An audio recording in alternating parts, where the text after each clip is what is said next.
I might, you know what I might start doing? I might start taking like the last 4 minutes of the show on Canes game days. Not today because this is a game that not many people care about against Ottawa. But I might start giving some pregame speeches. Some old school, like, you got to only worry about what you can control. Sure, the league puts you at 3 o'clock on a Sunday. Easter Sunday, that is. Sure, they're looking at you and saying, you're not a primetime matchup. You're not the buzzy team. You're not the one everyone wants to watch. Just like after the Mikko Rantanen situation, everybody said no one wants to play in Carolina. Well, there's one way to show them. Go out there and win. Right? Go full Adrian from Rocky, right? Win. That's all you can do. 3 o'clock, ironically, I mean, maybe not ironically, but in poetic justice, playing the Devils on Easter Sunday. I mean, at least everybody's going to be rooting for you. Like you're playing against the Devils on Easter Sunday. Granted, it's not necessarily the prime real estate, but it's the playoffs, right? It's the playoffs. You can get upset or you can get excited. Those are really your two options. As upsetting as it is, I'm going to do my best to get excited about it. Kind of how last night feels also. Last night, they played against Montreal. It was a game that Montreal desperately wanted to win, and the Canes rolled out a handful of AHL players, two of which were making their NHL debut. So you could sit there and kind of argue about the legitimacy of it. I saw a bunch of Columbus Blue Jacket fans going like, literally a team deciding to rest players just decided a postseason berth. And I'm going like, well, maybe all of the games you played your entire season had something to do with putting yourself in that situation also. Oh, yeah, the other 82 games that you contributed to your season, those didn't matter? Okay, imagine if you had like another point in a shootout, maybe. I don't know. Point in a shootout. Imagine if that softy goal you allowed back in December that decided a game went the other way. Last night you could look at it and you could complain about what it was. You could complain about this guy getting called up and not that guy getting called up, or you can choose, right? Control what you can control. You can get upset or you can get excited. I'm excited Taylor Hall scored. Taylor Hall scored the first goal of the game for the Canes. Nice little opportunistic goal, kind of a chase down and took advantage of the opportunity. I think we're actually underestimating how important that guy, Taylor Hall, is going to be in the postseason for the Canes. For I don't know if it's fair for Taylor Hall. I'm kind of putting the success of the second line on him. Because if we assume that the line that was out there yesterday, the first line, quote-unquote, yesterday, is the second line in the postseason, Kotkaniemi centering both Svetch and Hall, I'm not going to expect a ton from Kotkaniemi and Svetch right now.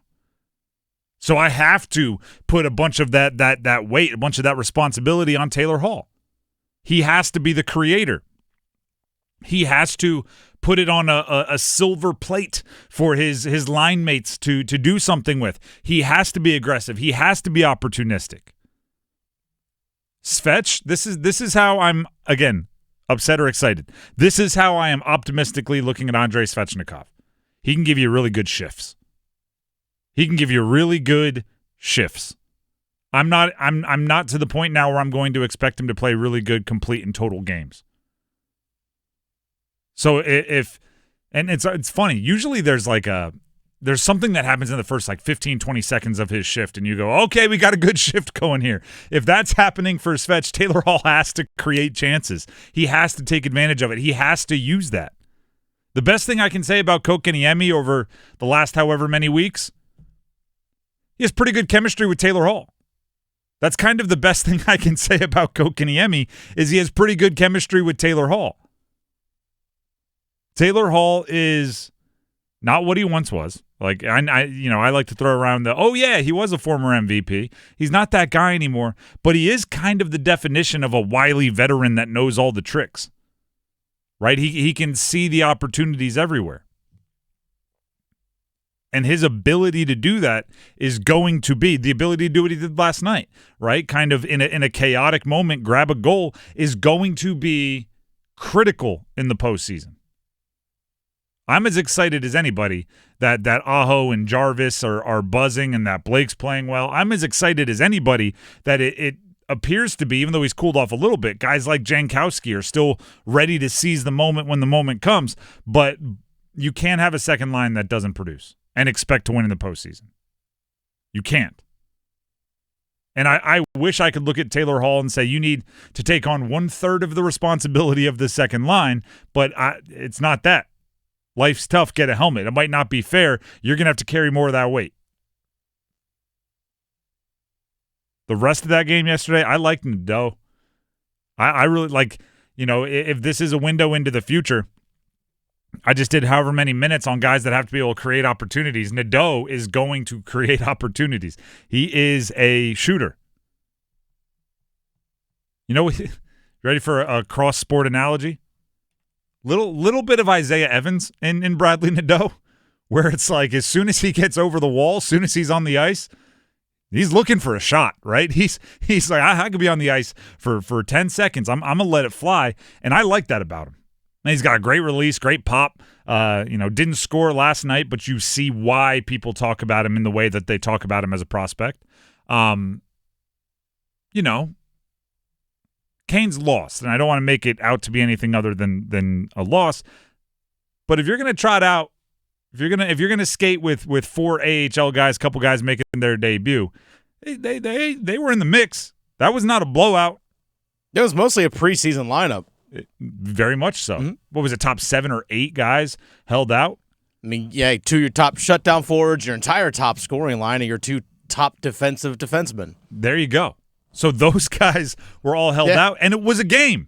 That you can't tell me that Montreal fans watching that didn't have a few moments of like, real funny, guys, win. Right? When it was 1-1 in the second period and Canes had a couple good looks, I'm like, are they about to go up 2-1 and really make Montreal start sweating? Rod Brind'Amour after the game talked about the game being relatively close considering the lineup changes they rolled with. We made a couple coverage issues, and they ripped them in the net. That they had their chances, and then I think the game was pretty even. I haven't looked at the scoring chances, but zone time, all that felt like it was after the first period. We did a real nice job, and I think we controlled the face-off. Like there was little areas that we were doing well, and like I said, I think they just the skill. Obviously, Suzuki has all alone in front, can't leave the best player all alone, and he ripped in the net. Right, like that's what they do. So a couple little breakdowns, they took advantage of it, but overall, I thought we did pretty well considering what we were walking into, and the guys weren't missing, obviously. If there was a bummer, right? What's the opposite of a silver lining? If there was one little, gosh, that stinks. Pyotr let up a couple softies. Pyotr Kochetkov, right? I keep saying like you just need something to get his confidence up. Well, his regular season is done, and in the final chance for him to get his confidence ready, he gave up a couple softies. You can't say that the play in front of him was beautiful and perfect by any stretch, but the goalie's got to have his guys back, and at least the second and third goal I'm looking at going, I would have liked to have seen him stop those. And now who knows when you need him, right? The schedule it's pretty bang bang bang bang bang. When you look at the longevity of the first round, they might need him for a game in the first round if Freddie gets a little worn down. Obviously, if an injury or poor play or something leads to that, you're going to need him, and he's going to be trotting in off of a streak that isn't confidence-inducing, which is a bummer because I'm a fan of his skill set, and you just need to be a little bit more consistent. How about him? A little delay game over the glass. Just you're going to see something unusual in every Pyotr Kochetkov start. He just said, here you go. Boop. All right. I would like to play on the power play. I'd like to play against the power play. It was almost a choice. Just need some extra work here, guys. I'd like to see some more shots. Here you go. It was, I don't know. You're going to see something unique every time Pyotr's in net.